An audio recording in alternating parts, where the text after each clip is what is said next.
Okay, here we go with our tutorial on working in point mode. Again, this is the Military AI Works FSDS tutorial series. This is tutorial number 2 of the basics, and tonight we're going to look at working with point mode and the different things you can do in point mode and some of the main differences between working with a part in point mode versus working with a part in actually working with it in part mode.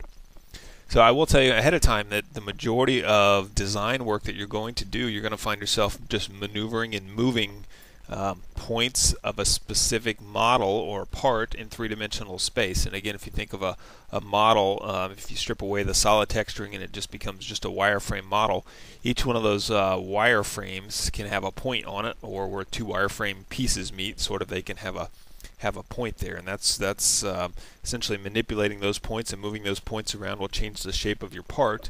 And from there you can literally start with a block, just a standard box block, and you can add points to it and add polygons to it, and from a block you can make an entire aircraft model starting literally with a block. Now that's not the most efficient way to do it, and we wouldn't normally do it that way to save time, but it is possible. So to start off, I want everybody to bring up just a standard box from your part selection menu here. So box with 20/20/20 is fine.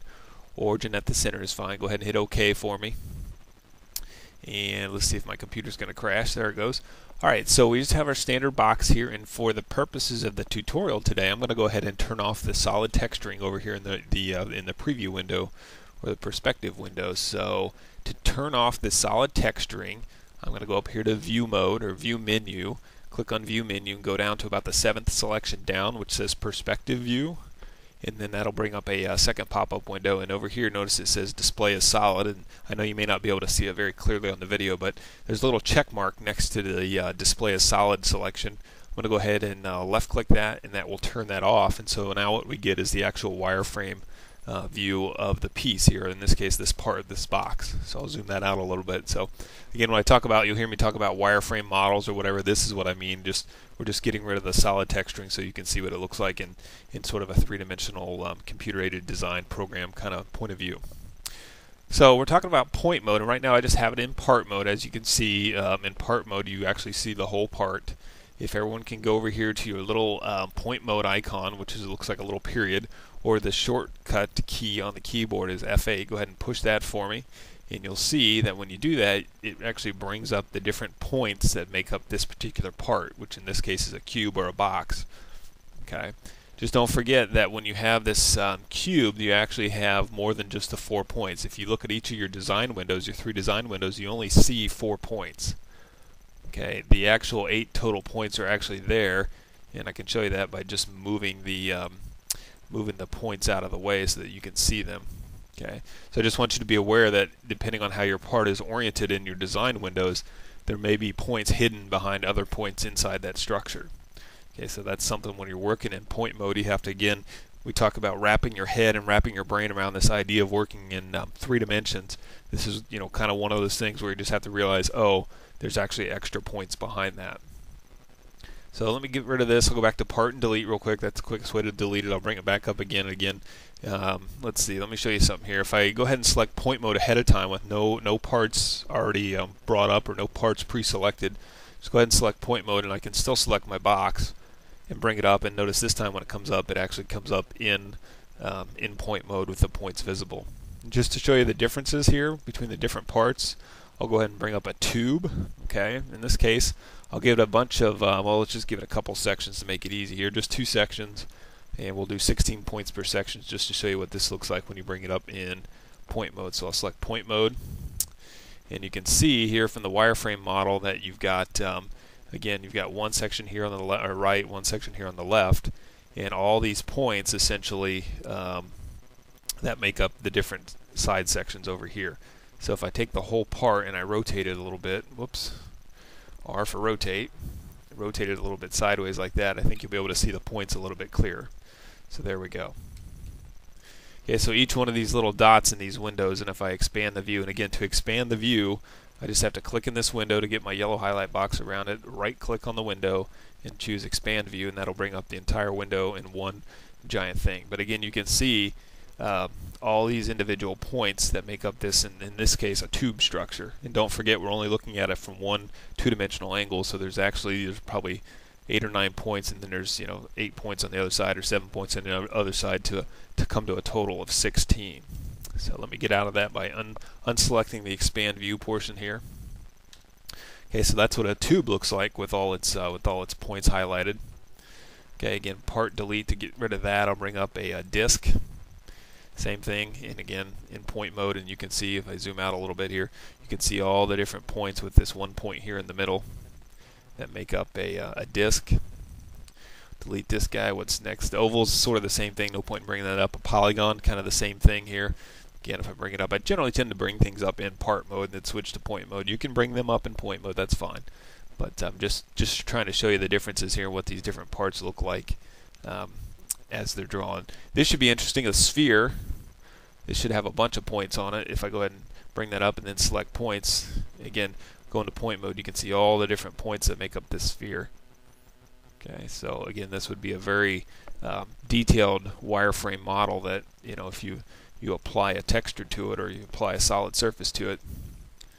Okay, it looks kind of segmenty or jaggy right now, but again, if I go, let's see, if I'm in part mode and I go F2, I can turn on the smoothing right here, polygon smoothing, click on, and now it looks like a fairly smooth little ball. So again, the more points you have in any one of your parts, the smoother it's going to look, the more fluid it's going to look, and the more detail it's going to have. And again, when we do AI aircraft modeling, we try to make as smooth a looking part as we can, or smooth as looking model as we can, using the least number of polygons or points. And so that's kind of the little game that you have to play when you're designing a model for AI purposes, is try to get as much detail out of it as you can without using more than the points that you have to use. So again, just showing you all the different points here. Let's see, let me get rid of this guy and then bring up just a cone here at the end again and bring it into point mode, and you can see it's got all the different points associated with it. So you guys can practice that on your own. I'm not going to spend a whole lot of time with that. I got a lot of things I want to cover here and try to get it done in about 30 minutes. So I'm going to keep moving on here. So I'm going to go back and delete this guy and just go back to my basic box and bring it up, and again in point mode now by selecting either F8 or selecting the little period icon. And again, I'm going to turn off the solid view properties here so that you can actually see it in the wireframe model. Alright, so we kind of talked about the differences between part mode and point mode, and we're going to talk about how to select individual points on a given part. So my given part in this example is a box or a cube, and I've got, again, if you look at the wireframe model, it's actually going to have, even though it doesn't show it in the perspective view, there's actually going to be a point at each one of these corners. So in this case, you're going to have 8 total points, 6 sides with 8 total points. Okay, and remember from our previous tutorial, when we're in part mode, if we have more than one part, we can actually scroll through the different parts and select different parts by using a couple different things. We can use the arrow keys, the left and right arrow keys on the keyboard. We can use the N key for next on the keyboard, or the P key for previous to move forward and back, or we can actually use these little arrow icons up here as well. Same thing sort of applies for point mode when we want to select different points. And right now in my setup and the way I have my preferences set up, I have it so that my current point, just like when you're in part mode you have a current part, well in point mode you always have a current point, and then you have all the other points as well. My current point in this case is set up to be this this white point that you see right down here in the bottom. Okay, the bottom left in this case. And notice from the top view, again, wrapping your head around this whole concept of three-dimensional thinking and thinking in the 3 different axes. Up at the top view, all I can tell is that this is one of the back left points. I don't know whether it's the top point or the bottom point. The only way I can tell it's the bottom point is I have to look down here at my view, my back view, and I can actually see, okay, and I just have to do a little brain mathematics here and say, okay, well, in this view up here, it's the left side and it's at the back, and this view down here, it's the left side and it's at the bottom. So, okay, it must be the bottom left point. Okay, and if I rotate my cube around here to get this to kind of look like what it looks like right now, you can see that's the essentially the bottom left point. Alright, and so just like in part mode, when we want to select a different point, all you have to do is use your arrow keys. So everybody press your right arrow key if you want, or your left arrow key if you want, and you can see, and this is why I have the wireframe view up here in the perspective view so that you guys can see when I do this. you can see that it's jumping around to the different points and letting me select the different points of this given part of this given box part. And again, I can do that with the arrow keys. I can do that with the N key for next or the P key for previous, and I can even do it with the little arrow icons up here. So that's how you actually get around. That's one of the ways you can get around to the different points in your given structure. And again, we kind of looked at a tube, and you guys got a preview of how many points there are in a tube, and that was just a tube with 2 different sections, or 3 sets of points around those round, those round parts of it. If you have a tube with 8 or 9 or 10 sections, and each section has 16 points to it, you're looking at 150, 160 different points. And so trying to scroll through 160 different points can actually take a couple minutes. So thankfully there is an easier way to select the exact point that you want to work with. Actually, there's 2 different ways you can do it, and we'll look at that here in a second. But again, just keep in mind, just like part mode, if you want to get to a different point, all you have to do is use your scroll functions or your arrow functions or your keyboard functions. All right, for the purpose of this demonstration, I'm going to rotate this guy 45 degrees in each axis here, just so that we can see in the 3 different design windows all the points as well, except for this top-down view, which is not a big deal. So I'll go back to point mode now that I've got that separated. And again, if I use my arrow keys to scroll, you can see it's scrolling through all the different points and all the different design windows. Okay, but let's say I'm down here, and I'm down here on this if I'm looking down here in the bottom right view, and I'm down here on this bottom right point. Let's say I have a very complex structure with hundreds of points, and I don't want to take the time to scroll through all the different points. I just want to go to a specific point. I can pick it out. It's not overlapping another point. There's not another point near it. It's all kind of sitting out there by itself in 3-dimensional space. So I know it's the point I want to select, and I just want to be able to go to it quickly. Okay, the easiest way to do that is to come up here and make sure you're not in a mode, one of the move modes or the rotate modes or scale modes. Just make sure all 3 of those are unchecked. Okay, and I know in the video, for the way that the software captures the video for this, you probably see my mouse pointer as a mouse pointer, wherein, as in fact, if you're working with us in real time in FSDS, you actually notice that instead of a mouse pointer, you have a crosshairs.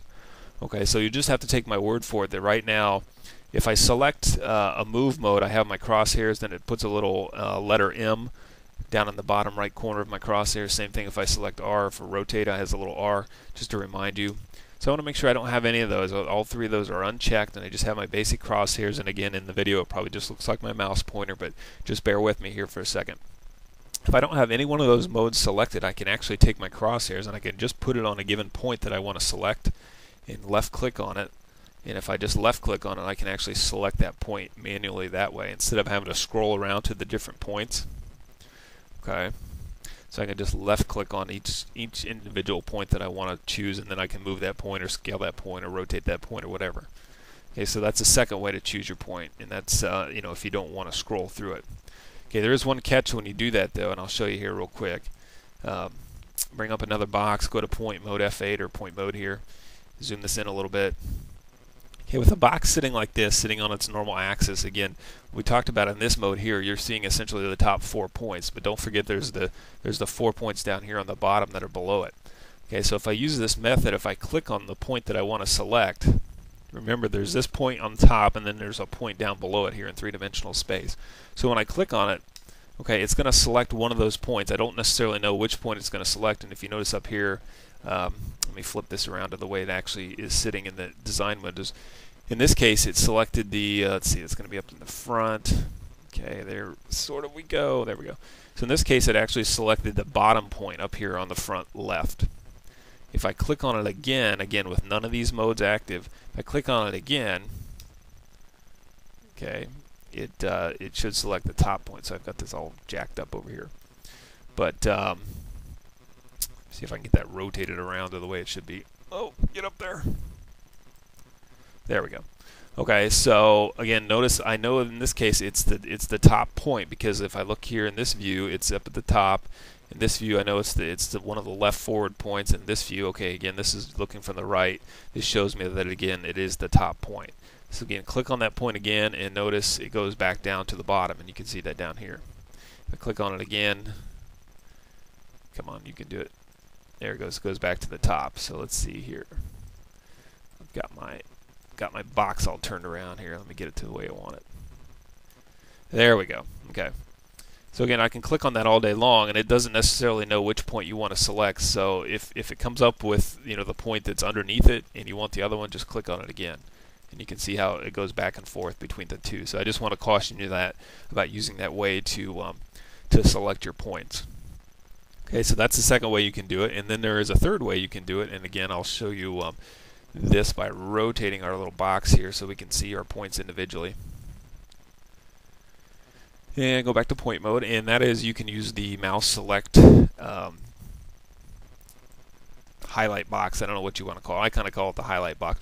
This highlight box is actually very useful. You can highlight entire sets of points.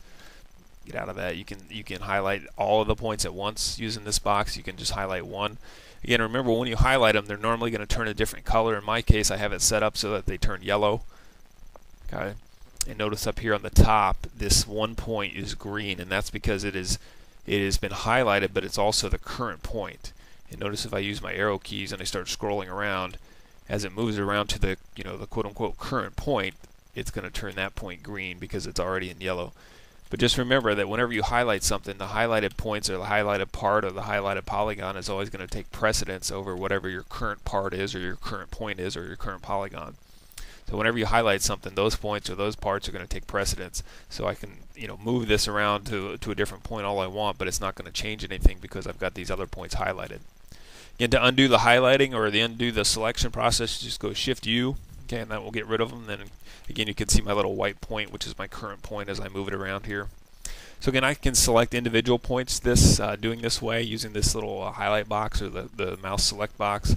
And again, in these cases where these points are nice and separated, they're out here in three-dimensional space all on their own, I can go ahead and very easily draw a box around it very quickly and isolate that given point, and then if I want to, I can move that point around. Okay, and notice, even though my current point is this point over here in white, the highlighted point is the one that takes priority. Okay. So those are the three different ways to select a point in a given part. And again, depending on how many points are in a given part, one way may be a lot better than trying to scroll through the parts. If you just have a simple part like this box, it's easy enough to just scroll through the different points, the 8 different points. If you have a tube with hundreds of points, it's a little bit more complicated, and you have to be able to isolate that point. So either get rid of all your modes here and just get your basic crosshairs back and try to click on that point if you can. Okay, or sometimes if you have a tube and you have a lot of points, if you can just click on one of the points that is near the points that you want to, and then you can scroll to it. Okay, there is some sort of order to the points. I don't know exactly what they are, but sometimes if you can get close to it, then you can use your scroll function, and that will get you to the point. All right, like I said, I have a lot of things to cover, so I'm going to move on here, and now we're going to look at moving, rotating, and scaling the points. So I'm going to get back to my basic box here. We'll delete that. Again, bring up my basic box. Okay. Point mode. Again, the move function of the points and the scaling function of the points are the two most useful functions that you're going to use when you're trying to shape shape a part. And if you think of this this box that we have here in front of us as a lump of clay, the way you manipulate that and the way you shape that is going to be based on the way you move the individual points around. Remember, if we try to go over here in part mode and we move it, the whole thing's going to move around. So there's really no way to shape the individual part like that. And even if we rotate it or whatever, or we scale it, we're not really shaping it. We're just simply changing its dimensions or its orientation. Well, if we go into point mode, now we can actually change its shape in addition to changing its dimensions and its orientation. And that's kind of what we want to focus on for this particular lesson. So again, I'm going to go through these things kind of quickly because I've got about 15 or 20 minutes left here before we kind of get to our 30 to 35 minute limit. So I'm just going to keep going here and just try to follow along, and if you need to stop the video and go back and replay some things. So just real quickly, just to review, I've got point mode up here, I've got a box up, and I've got it in move mode. Again, that's noted by my little arrow here, and I have a little M next to my mouse pointer, which you may or may not be able to see on the video. So again, the white point over here is my current point, and because I'm in move mode, I can now move that point, okay, three-dimensionally, any which way I want to go. And remember, just like when we were moving a part in part mode, I can only move a point in 2 of the 3 axes at any one time in any one of these design windows. So up here in the top left, I can only move it in the z-axis, which is noted by these the 2 little vectors down here, or the x-axis. And again, those little vectors show you which axis is which. So x is left and right up here, and z is forward and back, or front to back. Okay, if I want to move it up and down, I have to come down here to one of these design windows that has a y-axis vector down here. Okay, so I can do that. So this is where we're showing you how to modify or move just a single point. And again, there are times when you're just going to move a single point in three-dimensional space. Other times when you're going to want to move multiple groups of points at the same time for for symmetrical reasons or symmetry. And there are times when you're going to want to move all the points at once. Again, just different reasons, different things you need to do. So this is how you move just a single point. If I go up here and I choose rotate, now think about this. If I just rotate the point, I'm not really changing anything. I mean, the orientation of the point may change, the rotation may change, but I've got rotate mode selected, and you'll have to take my word for it. I'm trying to rotate the point, and hopefully you can see that nothing's happening, and that's because there's really no function and there's no reason to rotate the point. That doesn't do anything. I can actually rotate multiple points at the same time. We'll do that here in a second, but I just want to kind of point out that there's no real function as far as trying to rotate a single point. If I go over here to scale, okay, scale works just like it does for move mode. You can scale things back and forth, but notice again here, for some reason FSDS in this particular instance will not scale this single point. But I'll show you how you do scale a single point if you ever want to do that. And sometimes it's easier to do it in scale mode than it is in move mode. But essentially in this case, when I'm just working with one point, either scaling it or moving it, they both accomplish the same thing. So again, as it's selected right now with the white, it's just my current point, but it won't scale. Again, you'll have to take my word for it. I'm trying to scale it here, and it's not working. However, if I highlight it by either drawing a mouse select box around it, okay, or pressing my space bar, that's the other way to highlight things, and now I try to scale it, now look what happens. Now it will actually scale. Okay. And again, it's going to scale three-dimensionally because I don't have any of the three axes constrained. I can constrain the axis if I want to. If I want to constrain it in the Y so it doesn't scale in the Y, I can do that. Okay, I can constrain it in the Z so it doesn't move forward or back in the Z axis, so now it's only going to scale in the X axis. One thing to note here, I'll try scaling it in the X axis and watch what happens. Let me zoom in here. Watch what happens when I reach the center point, or the actual axis line itself here of the X, which is forward to back here, even though it's left and right. I'm trying to scale it. What my point is I'm trying to make is it won't scale past the actual line of the axis. I've reached the X-axis limit and it won't scale past it. So you can only scale things in towards their axis until you reach the axis, and then they won't scale anymore. Okay. I can scale it outwards, and since I've scaled it so much inwards, it's going to take me a second to get it going here. There it goes. I can scale it outwards to infinity. Okay, but I just can't go past its center point as far as scaling it. Okay, so that's how you move a point. You can't rotate a single point, but you can scale an individual point. But again, if you're thinking ahead here, you might think to yourself, well, why would I use the scale function? It's just it's easier to just move the point. I can do the same thing, and in fact, I can actually move it beyond its cross-axis if I just use the move mode. Again, different strokes for different folks. It just depends on what you're trying to do with your part. You may find that scaling it is an easier way to control the movement of the point. It just depends on what you want to do. All right, so moving on here because we don't have a lot of time. Let me redo my box here. Let me undo that and get back to this normal box here. Bring up point mode again, zooming in so you can see what I'm doing. So that was how we work with individual points.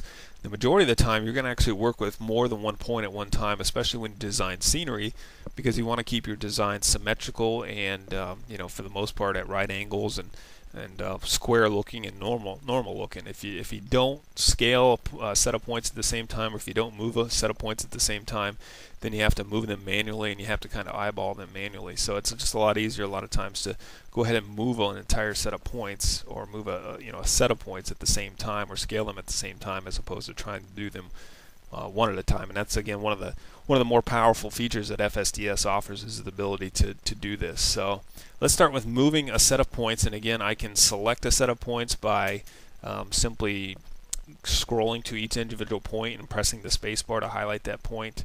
So right now I'm working with the bottom left point of this box, so it's the lower left corner point of this box. I've just scrolled to it. It was my current point, so I highlighted it with the space bar. I want to now go up here to the bottom or the front left point, and I want to make sure I get the bottom one and not the top one. So I'll go ahead and scroll up here just using my scroll arrow or my arrow keys until I get to that point. Again, I have to look at this and say, okay, I've got one of the points, but I have to cross-check down here to make sure it's the bottom one, the bottom left front point, which it is. So I'll go ahead and hit my space bar. So now I know, even though it's not showing up here, now I know I've got these two bottom points selected. And again, I can move these, and now notice when I move them, they move in unison, and it keeps my part, somewhat symmetrical. Okay, and just like in the move mode or in the part mode, I can constrain their movement to one of the axes, in this case the x-axis. So that, again, it makes it a nice symmetrical part. You can see that over here in the wireframe model. So you can very quickly see I can start to make, semi-decent looking shapes just by making sure that I move multiple points at the same time. Alright, and again, wrapping your head around this whole three-dimensional design process and selecting multiple points at the same time. If I come down here, okay, I have a way to select these 2 points right here, this guy and this guy. If I just circle them right here, because those are these 2 points, you have to trust me on that. Again, this bottom left window is the back view, looking at this part from the back, okay, which represents the back top point in the front top point on the left side. Again, on the top. So if I just come down here with my mouse select tool and I select them like that, that gives me both those points. Even though it looks like I'm only selecting one, I'm actually selecting 2. I can do the same thing for these 2 points right here, okay, by just coming down here and highlighting them here. Okay, and again, you don't see that, but now watch what happens if I move them. Okay, you can actually see that it moves them out. Now I've got a kind of an oblong shape looking type thing here. Okay, so that's how I move a set of points. If I want to go back and I want to move an entire set of points, or I want to move the entire structure at one time, I can do that as well. Center this up here, go to point mode. This time, just everybody hit A for me, the A key. That'll select all your points at once. Okay, and then we're in the move mode, and you can constrain it if you want to. You don't have to. But notice, I want you to notice when I move all the points at once, it's essentially doing the same thing as moving the box, in this case in the part mode, with one exception, and that is, notice the axis of this part is not moving. So when I select just the points to move, the axis doesn't move along with it. If I go over here to part mode, select part mode, and I move it, notice now the axis moves with it. Okay, so that's one of the main differences between point mode and moving stuff in part mode. Okay, so I can set the axis right back to where it belongs, go back to point mode. Notice they're all still highlighted, they haven't gone away, so don't forget that when you highlight something or you make it active like that, it'll stay active until you undo it. Okay, and I can move that back till the axis is roughly centered. Remember, if I want to ever center the axis to the part, I can just go up here to the part menu, select part, come down here to where it says about a little past halfway center axis to part, and it'll go ahead and center the axis up to the part. But again, I just want to make you aware that when you move all the points, even though it's the same thing as moving the entire structure like you would in part mode, the axis is not going to move along with it. Okay, so part, center axis to part, center that back up. All right, let's move. Let's move just the top set of points. So let's go Shift U for undo that. Select and to select just the top set. If I select all of them up here, don't forget there's those 4 points below that. So that in essence is going to select all the points. So we don't want to do that.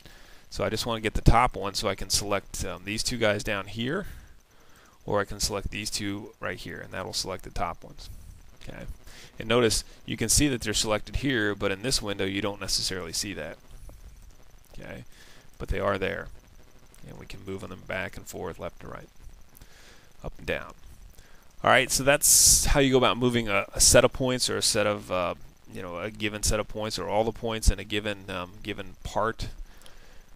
Now, how about rotate? We talked about rotating. You can't rotate a single point, but I did mention that you can rotate multiple points, and that's what I want to do now. And what I want to do is I just want to rotate one set, a 1 and a 2 sets of points, or one whole set of points, which is just 2 total points. So in this case, to do that, I'm going to go ahead and select just this top right side points. That's going to be these 2 top right points. Okay. And again, just like in part mode, we talked about when you're getting ready to rotate something, it's always going to rotate around. You're only going to be able to rotate it in one axis at one time, and it's going to rotate around the axis that you see centered in the view here. So if I'm up here in my top left window, okay, notice my y-axis is the one that is in the center, which means that anything that's going to rotate in this window is going to rotate around the y-axis. Okay, again, notice I've got the two right side top points selected. Okay, you can see it here, you can actually see it here, but notice for whatever reason they're not showing up here. But if I choose this window to rotate them, okay, you can actually see them come out from hiding there. And you can see they're actually rotating around the center point between these two points that are selected. Are actually rotating around that center location in the y-axis. Okay, so that's how I rotate a set of points. If I come down here to one of the other windows, okay, remember it's going to always rotate around this axis that you see centered up here. So if I rotate these guys down here, okay, notice nothing is happening. Okay, so it's not able to rotate it around that axis because of the points that I have selected. If I come down here and do it, they'll rotate around the x-axis, no problem. Okay, so that's how you rotate a entire set of points like that. If I want to do all the top points, okay, select all the top points, okay, and rotate them. Okay, and you can see I can do that. Rotate them down here, rotate them down here, and I can get a pretty convoluted part pretty quickly doing that. So again, don't want to waste too much time today. Let's cancel that. Let's delete that. Go back to my normal box here. And I want to show you what it's like to scale points, multiple points at the same time. And again, this is a very, very nice little feature here. It allows you to quickly, modify the shape of a part. And I'm going to go ahead and turn the solid view back on here for you so you can watch me do this. So again, I'm in point mode. I've gone ahead and using my mouse select tool, I've selected the top whole 4 points at the top. And again, I can't select this. I can't do it like this because this is the downward looking view. That'll actually select all of the points. I don't want to do that. I just want to select the top points. So I can do it here from the back, or I can do it here from the side. Same thing. And now I want to scale these points. And if I don't constrain them, make sure I'm in scale mode. If I don't constrain them, they're going to go up, down, left, right, forward, and back, and that's fine. And you can see when I scale them in at the same time, you can see what happens over here. We start getting like a little pyramid type shape thing. But again, notice they'll reach their center line points. So they've scaled in until they've reached the center of the x-axis, they've scaled in until they've reached the center of the y-axis, and they've scaled in until they've reached the center of the z-axis. And then they're going to stop, and you can try to scale them all you want after that, but nothing's going to change. Okay. So I'll scale them back out here. And not quite all the way, and just to show you that when I constrain their movement, that's when I can really get the shape the way I want. So I want to make it so that these points only scale in the x direction, which in this case is left and right. So I will constrain y and I will constrain z, and now I'll go ahead and scale them, and you can see I can ram these points together to make kind of like a peaked type roof type structure. Okay. So again, that's a very easy way to make a roof structure. If I take these points and I move them very quickly. Just move them in the x-axis. Whoops. I mean the y-axis. That's the one I meant to use. I can scale that down and I can have like a little roof-looking structure pretty quickly. All right, and if I want to go ahead and further scale these guys in towards each other, whoops, there's my 30-minute mark. If I want to go ahead and scale these guys in towards each other in the y-axis to bring them to a finite point here, I can do that, and I can do that by constraining them in the x direction and constraining them in the y direction. And excuse me, I think I said y, but I meant z. My point is, I'm just trying to bring them to a point here so that I get like a little pyramid-looking shape out here, just to show you the basics of scaling these points in towards each other. Now, don't forget this little area is comprised of 4 individual points. Okay, and that's going to move me into my next little thing I want to discuss, which is an operation called snap to scale. When you go to compile your model, the make model program is going to have a problem with it if you try to if you make this structure where you've got essentially in here. If we zoom in, you can see these individual points. They're still there. Okay, I can actually scale them to the point where they don't they're indistinguishable from one another. There we go. So these 4 points now actually look like one. So if you go to compile this model, the make model program, which is a converter between FSDS and actual flight simulator, it's going to look at this part that you've just made, or the model that you've just made, and it's going to say to itself, well, wait a minute, you have a set, in this case, of 4 points, and they essentially all occupy the same spot in 3-dimensional space, and that doesn't make sense to me. And this is the program talking. The program's going to say, that doesn't make a lot of sense. Why don't you just have 1 point? Because if you just had 1 point there, you could do the same thing with that. And so if you go to try to compile this in this direction, you may get a couple errors. You may be able to force it to compile anyway, but generally we try to make it so that our part and our pieces don't have any errors when they compile. And we have a little function called snap to scale, and that's in the part menu up here. If you select part, can see it down here about a third of the way down or quarter of the way down. It says snap to scale. What this will do is essentially it'll take points that are very close to one another in three-dimensional space in your design, and it will essentially merge them. So let's say if you have 100 points and they're all in the same spot, it'll merge them into 1 point. Okay, or if you have 2 points and they're in the same spot, it'll merge them into 1 point. But it's always going to merge them into a single point if it can. Okay, and that goes for, I think if you select this mode, it'll do that for your entire model. If you have any points that are in your model or your part, in that particular part that you're working with, that are within a certain distance of each other, okay, it'll go ahead and snap those to essentially they call it snap to scale, or it will merge those into 1 point. And the way you set that actual distance is you go up here to your File menu, you go to your Preferences menu, and oops, not your Preferences, File, and let's see, Properties maybe? Yeah, there it is, Project Properties. It says over here on the right, it says Scale Factor for Snap to Scale Operations, and this is, in my case, since I'm working in feet, this is 1/10 of a foot. So essentially it's going to say any point that's within 1/10 of a foot of another point, I'm going to go ahead and merge those 2 points. And I can actually change this number. I can make it, 0.05 if I want to make it even closer.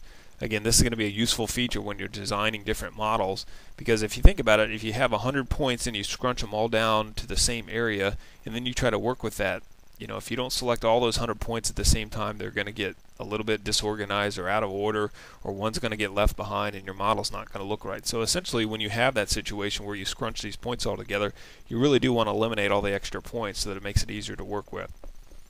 So we're going to go ahead and do this for this this little scenario here. And remember, we started out with a cube and it had 8 different points. We've now taken the top 4 points and we've scaled them together to almost what's essentially just a singular point. I'm going to go up here to Part Mode and I'm going to go Snap to Scale.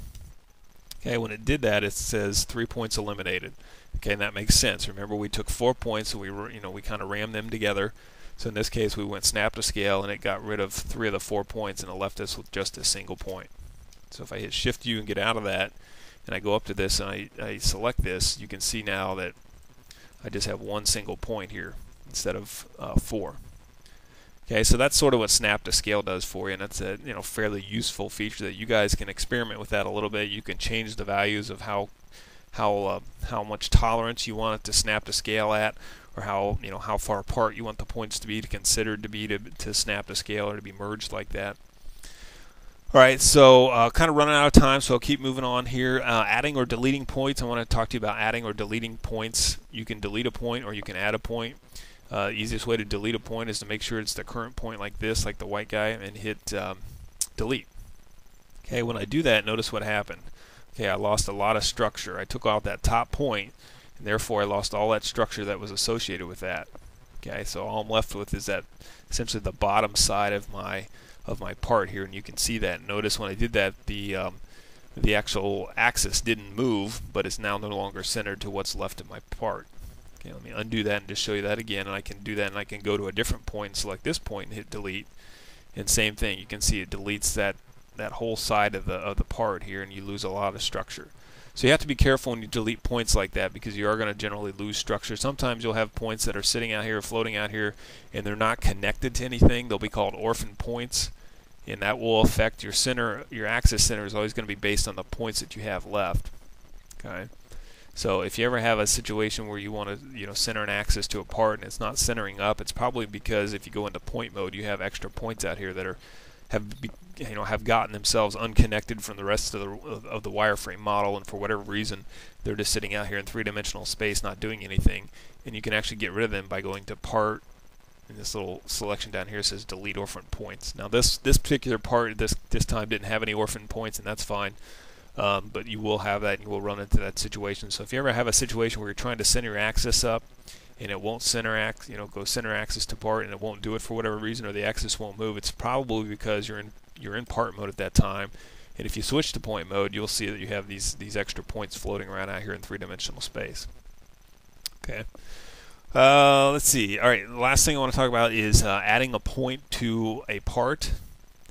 Neat little feature is you can actually add a point. And the way you add a point is you have to select 2 points that are essentially in the same plane, or as I like to think about it, 2 points that are actually connected by part of the wireframe model. Okay, so in this case, let me turn this off again. so we can see this a little bit better. Whoa. Oops. Out. Alright, so in this case I want to add a point in between on the front here, in between these two guys. So I need to select these two guys. And the thing with adding a point is you can only add a point between two other points. You can't select 3 points and add a point. You can't select 4 points and add a point. You can only select 2 points and add a point. So, conversely, you can't select just 1 point and add a point. You have to essentially select 2 points and tell FSDS that you want to add a point, and then it will literally add a point halfway in between or equidistant in between those 2 points. So if you think about it, if you selected 3 points, it wouldn't really be able to figure out the equidistant, mark or the equidistant point between those 3 points. So that's why it's not going to add a point if you select 3. But if you select 2 points and go up to part mode and then add point, it'll do it. And I'll just show this to you real quick because I'm running out of time. So up here, top left is my current point. I can highlight it by pressing my space bar, or I can just go ahead and draw the mouse select around it. But that's just one of my 2 points that I need to highlight. I need to get this guy over here highlighted as well. So the easiest way probably is just go ahead and use my scroll function or my move function, move to the next point or make the next point current. So I just used my right arrow key and that moved over to this guy. I'm going to go ahead and press my space bar for this guy. Okay, so now I've got my 2 points that I want to add a third point in the middle of. I got these 2 points highlighted. I can go up here to part, and I can go down to about a quarter of the way down, and it says add point, and there's a keyboard shortcut which is Control A. So go ahead and select that, and you notice a third point has been added here. Okay, now I can go Shift U to undo that, and I can actually get to that third point by just using my arrow keys if I want to. Okay, and now that I have that third point, I can move him around. But notice he's not really connected to this center point. So when you do this, you have to be careful, because then you start messing with the polygons a little bit, and you don't really have, like what I like to call, you don't have the wireframe structure here. Okay, so you can add these points all day long between these other points, and I can do that for these guys here. Get 2, again, Control A, and that adds a third point here. Okay, so I can do this all day long, but again, if I'm not connecting this additional point with some, another part or another wireframe piece, then when I go back to my perspective view and display as solid, hang on, perspective view, display as solid. Okay, eventually you're going to do this, and for a while it's going to be able to figure out how to render your part. But you start moving these things around, and it's going to start getting it confused, and it won't be able to render this part very well. So you just have to be careful when you add points. And again, you can just choose 2 points, Control A, you get a third point in there. And if I move this guy way out here, again, you start to get these convoluted shapes. But it is possible to literally build an entire model just by starting with 3 points or 2 points in this case, and just adding points. And then you can move the points around. You can select a whole set of select a whole set of 3 points, and you can rotate them and do all kinds of crazy stuff. Alright, so we talked about the difference between part mode and point mode. We talked about how to select the different points. There's 3 different ways to select the points. We talked about moving, rotating, and scaling individual points, and then moving, rotating, and scaling multiple points at the same time. We talked about the snap to scale feature. We talked about how you add a point. We talked about how you delete a point. And we've looked at a little bit of how you build structures in there. So again, we're just focusing on the basics. We're sitting at about 45 minutes right now, so I want to go ahead and conclude this video so it's not too big in file size. But I'll let you guys play with that a little bit. If you have any questions, come see us on the forums at www.militaryaiworks.com, and we'll have a specific question and answer thread about this specific tutorial on working in point mode. And I'm sure we can discuss a lot more of the little finer points to this, and kind of get you guys going for those of you that are just starting out and trying to learn this. So thanks for watching. Remember, you can delete these points all you want, and if I delete all the points, look at that, I got rid of all my structure information in this case. Again, FSDS considers this still to be a part, but there's no wireframe to it. So you do have a part here, but you don't have any structure to it, so essentially this part is worthless. So I can go through here and delete all the points. When I delete the last point, the axis goes away. You no longer have a point, or you no longer have a part, excuse me. Alright, so try to soak this up, try to get this into your head a little bit, just play with it on your own and see what you can come up with, work with the scaling features, try the constraint features and whatnot, and like I said, come see us in the forums if you have questions. The next tutorial we're going to work in polygon mode and cross-section mode and show you how those work. and then after that we're going to do a quick tutorial to kind of show you some of the basic other features that you can do before we really start to actually get into designing some different objects. So I hope you guys enjoyed this tutorial. I hope I didn't go too fast. Again, I had a lot of stuff to cover here, and I tried to do it as fast as I can. So thanks for watching, and we'll see you guys next time.